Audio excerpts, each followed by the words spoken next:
कर्म किए जाओ, फल की चिंता मत करो। आत्मा अमर है, इसलिए मरने की चिंता मत करो। इस संसार में कुछ भी स्थायी नहीं है। नरक के 3 द्वार हैं, काम, क्रोध और लोभ। मौन सबसे अच्छा उत्तर है किसी ऐसे व्यक्ति के लिए जो आपके शब्दों को महत्व नहीं देता। आत्मा का अंतिम लक्ष्य परमात्मा में मिल जाना होता है। धर्म केवल कर्म से होता है।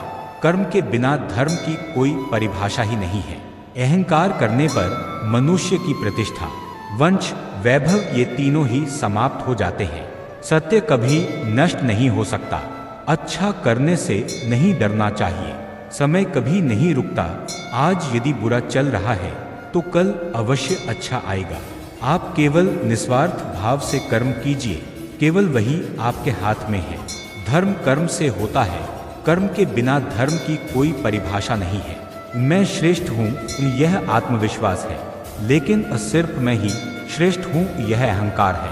प्रेम सदैव माफी मांगना पसंद करता है और अहंकार सदैव माफी सुनना पसंद करता है।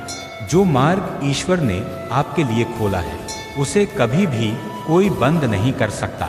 जो बात सच पर आधारित हो उसे करने या कहने और मानने से कभी नहीं डरना चाहिए। मैं ही इस सृष्टि की रचना करता हूँ, मैं ही इसका पालन पोषण करता हूँ और मैं ही इस सृष्टि का विनाश करता हूँ। जब संसार में धर्म की हानि और अधर्म की विजय होगी तब मैं इस पृथ्वी पर अवतार लूंगा। शांति से सभी दुखों का अंत हो जाता है और शांत चित्त मनुष्य की बुद्धि शीघ्र ही स्थिर होकर परमात्मा से युक्त हो जाती है। आत्मा का अंतिम लक्ष्य परमात्मा से मिलन होता है। इच्छा पूरी नहीं होती तो क्रोध बढ़ता है और इच्छा पूरी होती है तो लोभ बढ़ता है। इसलिए जीवन की हर स्थिति में धैर्य बनाए रखना। धर्म केवल रास्ता दिखाता है, लेकिन मंजिल तक तो कर्म ही पहुंचाता है। वह जो सभी इच्छाएं त्याग देता है, मैं और मेरा की लालसा तथा भावना से मुक्त हो जाता है, उसे शांति प्राप्त होती है। श्री कृष्ण ने कहा है, अगर तुम्हें किसी ने दुखी किया है तो बुरा मत मानना। लोग उसी पेड़ पर पत्थर मारते हैं जिस पेड़ पर ज्यादा मीठे फल होते हैं। स्वार्थ से रिश्ते बनाने की कितनी भी कोशिश करें वो कभी नहीं बनते हैं, और प्रेम से बने रिश्तों को कितना भी तोड़ने की कोशिश करें वो कभी नहीं टूटते। समय कभी भी किसी के लिए नहीं रुकता।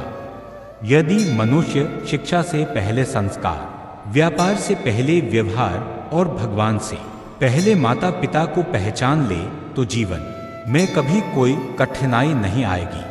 मनुष्य को अपने मन को बार बार समझाना चाहिए कि ईश्वर के सिवा उसका कोई नहीं है।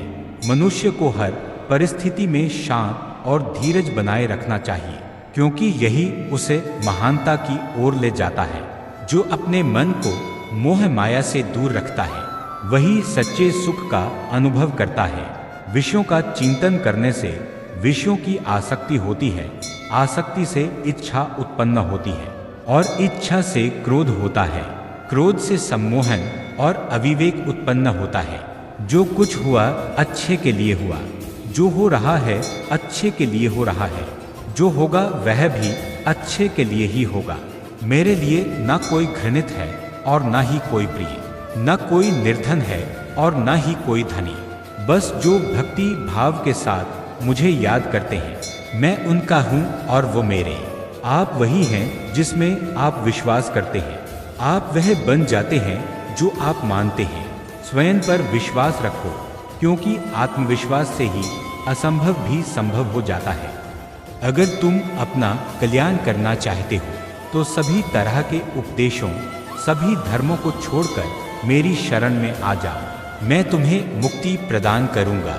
जिस मनुष्य के चारों तरफ नकारात्मक लोग रहते हैं उस इंसान का अपने लक्ष्य से भटक जाना तय है। इंद्रियों के अधीन होने से मनुष्य के जीवन में विकार और परेशानियां आती हैं।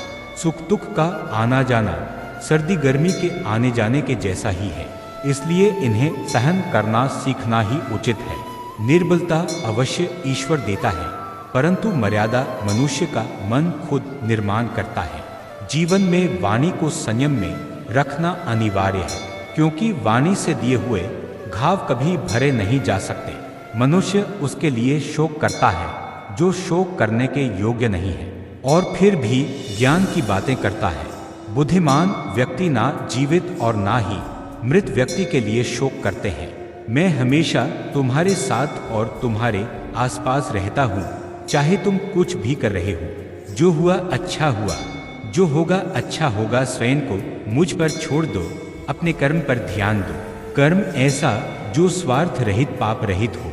इस संसार में कुछ भी स्थायी नहीं है।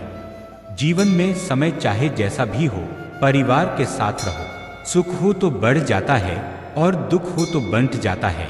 मोहग्रस्त होकर अपने कर्तव्य पथ से हट जाना मूर्खता है, क्योंकि इससे ना तो तुम्हें स्वर्ग की प्राप्ति होगी और ना ही तुम्हारी कीर्ति बढ़ेगी।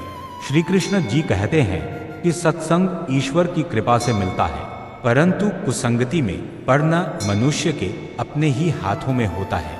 कर्म का फल मनुष्य को उसी तरह ढूंढ लेता है जैसे कोई बछड़ा सैकड़ों गायों के बीच अपनी मां को ढूंढ लेता है। मैं सभी जीवों में विद्यमान हूँ। मैं चींटी में भी विद्यमान हूँ और हाथी में भी विद्यमान हूँ। मेरे भी कई जन्म हो चुके हैं, तुम्हारे भी कई जन्म हो चुके हैं।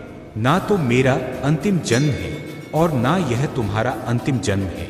मनुष्य कर्म करने से कभी छुटकारा नहीं पा सकता है, इसलिए तुम्हें हमेशा कर्म करते रहना चाहिए, क्योंकि कर्म के बिना तुम्हारे शरीर का निर्वाह भी नहीं हो सकता है। परिवर्तन ही संसार में स्थायी है, इसलिए परिवर्तन से भयभीत नहीं होना चाहिए। जो मनुष्य दूसरों की सहायता करते हैं, ईश्वर उनकी सहायता करते हैं। जब यह संसार ही स्थायी नहीं है तो इस संसार की कोई वस्तु कैसे स्थायी हो सकती है। आत्मा शरीर को वैसे ही छोड़ देती है जैसे मनुष्य पुराने कपड़ों को उतारकर नए कपड़े धारण कर लेता है। मन शरीर का हिस्सा है। सुख दुख का एहसास करना आत्मा का नहीं बल्कि शरीर का काम है। मान अपमान, लाभ हानि, गम और खुशी सब मन का खेल है। जो साहसी होते हैं वो ही अपने अंदर झांक सकते हैं। सत्य को सब प्राप्त करना चाहते हैं, परंतु जब सत्य सामने आता है बहुत ही कम लोग इसे अविचल होकर स्वीकार कर पाते हैं। मृत्यु एक नई शुरुआत की तैयारी है। जीवन का उद्देश्य आत्म साक्षरता और मोक्ष प्राप्त करना है। मुड़कर पीछे न देखना, जो छूट गया वह तेरा था ही नहीं। संबंध अगर हृदय से बने हैं तो मन कभी भरता नहीं। सबसे अच्छा परोपकार दूसरों को अपना समय देना है, क्योंकि यह सबसे अमूल्य है। कोई तुम्हें लक्ष्य तक नहीं ले जा सकता, केवल रास्ता बता सकता है। चलना स्वयं ही होगा। जहाँ मन पूरी तरह समर्पण कर दे वही द्वार खुल जाएगा। आप आकाश की तरह है और आपकी सुख सुविधाएं ऋतुओं की तरह है, वे आती जाती रहती हैं। अगर वास्तविकता को देखना है तो इच्छाओं को त्याग दो। अगर मिथ्या देखना है तो इच्छाओं को रहने दो। ईश्वर के सानिध्य में रहें, तुम्हें इसका अर्थ समझ आ जाएगा। आध्यात्मिकता के बिना मनुष्य वैसे ही अधूरा है, जैसे अग्नि के बिना दिया अधूरा होता है। एक प्राचीन कहावत है, जो पेड़ तूफानों में झुक जाते हैं वही बच जाते हैं। परमात्मा के सानिध्य में रहो, तुम्हें इसका अर्थ स्वयं समझ आ जाएगा। जो जीवन को समझते हैं वे चल सकते हैं, घने जंगलों में उतर सकते हैं।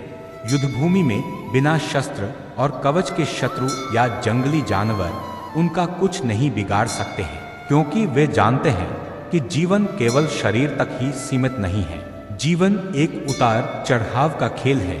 इन्हें स्वयं पर हावी न होने दें। ना तो चढ़ाव हमेशा है और न ही उतार। अगर आप स्वयं पर विश्वास कर सकते हैं तो अन्य भी आप पर विश्वास कर सकेंगे। जीवन को असल में केवल वो ही जीते हैं जो मृत्यु को सहज स्वीकार कर सकते हैं। दिन रात अपने दिमाग को उच्च कोटि के विचारों से भरो। जो फल प्राप्त होगा वह निश्चित ही अद्भुत होगा। इच्छाओं का समुद्र हमेशा अतृप्त रहता ही है। उसकी मांगे ज्यों-ज्यों पूरी की जाती है, त्यों-त्यों और गर्जन करता है। मन और इंद्रियों का सांसारिक विषयों से पोषण अंत में पछतावे का कारण बनता है। आध्यात्मिकता का संबंध बाहरी जगत से नहीं, बल्कि यह उस जगत से संबंधित है जो आप अपने अंदर बनाते हैं। भौतिक शरीर असत्य है, परंतु आत्मा शाश्वत सत्य है। जो आत्मा को मरने वाला या मरा हुआ समझता है, दोनों अज्ञानी हैं। आत्मा शरीर के मारे जाने के पश्चात भी नहीं मारी जाती। भगवान श्री कृष्ण कहते हैं, मैं सभी प्राणियों के हृदय में विराजमान परमात्मा हूँ। माया के कारण जीवों को जगत में द्वैत दिखाई पड़ता है, परंतु वास्तविकता अद्वैत है। जब कोई चीज काम नहीं करती, तब ईश्वर से की गई प्रार्थना काम करती है। हम भगवान को खोजने भला कहाँ जा सकते हैं, अगर उनको हम स्वयं में नहीं देख सकते। इस संसार में देखने के लिए अनगिनत सुंदर स्थान है, परंतु सबसे सुंदर स्थान है आंखें बंद कर अपने भीतर देखना। जो समस्त विषयों का और इच्छाओं का त्याग करके ईश्वर को समर्पण करता है, वही सच्चा भक्त है। जो मनुष्य अमूल्य ज्ञान का मोल जानकर ज्ञान प्राप्त करता है, वह उत्तम बन जाता है। लेकिन जो मनुष्य कुछ और प्राप्त करने की आशा से ज्ञान प्राप्त करता है, वह जीवन भर श्रेष्ठ बनने की स्पर्धा में लगा ही रहता है, परंतु कभी उत्तम नहीं बन पाता। दुनिया उनसे आकर्षित होती है जिनका शरीर सुंदर होता है, परंतु भगवान उनको मिलते हैं जिनकी आत्मा सुंदर होती है। जो भगवान की भक्ति में लीन रहता है, वास्तविक अनंत सुख प्राप्त कर सकता है। अपने मन को एक बार दोबारा से जानिए, क्योंकि परमात्मा के अलावा कोई नहीं। भक्ति का अर्थ है सर्वोत्तम सुख। अगर धन दूसरों की भलाई करने में काम आए तो इसका कुछ मूल्य है, अन्यथा ये सिर्फ बुराई का एक ढेर है, और इससे जल्दी छुटकारा मिल जाए उतना बेहतर है। जो व्यक्ति अमरत्व को प्राप्त हो गया, वह किसी सांसारिक वस्तु से व्याकुल नहीं होता। मनुष्य जैसा सोचता है वैसा करता है और वैसा ही हो जाता है, इसी से उसका भाग्य बनता है। सत्य को हजार तरीकों से बताया जा सकता है, फिर भी हर एक सत्य ही होगा। आरंभ हो अंत न हो, मन इतना स्वतंत्र न हो। सुख थोड़ा सा ही मिले कोई बात नहीं, किंतु मन में कोई षड्यंत्र ना हो। आपका बाहरी स्वभाव केवल अंदरूनी स्वभाव का बड़ा रूप है। आपको कोई पढ़ा नहीं पाएगा, कोई आध्यात्मिक नहीं बना सकेगा। यह आपको स्वयं करना है। आत्मा से बड़ा गुरु कोई नहीं है। यदि संसार में कहीं कोई पाप है तो वह है दुर्बलता। हमें हर प्रकार की कमजोरी या दुर्बलता को दूर करना चाहिए। दुर्बलता पाप है, दुर्बलता मृत्यु के समान है। मनुष्य जो बोते हैं वो ही काटते हैं। वे स्वयं अपने भाग्य के निर्माता हैं। भय और अपूर्ण वासना ही सभी दुखों का मूल होती है। स्वयं का अनुभव ही जगत में सर्वश्रेष्ठ शिक्षक होता है। भगवान की एक परम प्रिय के रूप में पूजा की जानी चाहिए। इस जन्म या अगले जन्म की सभी चीजों से बढ़ाकर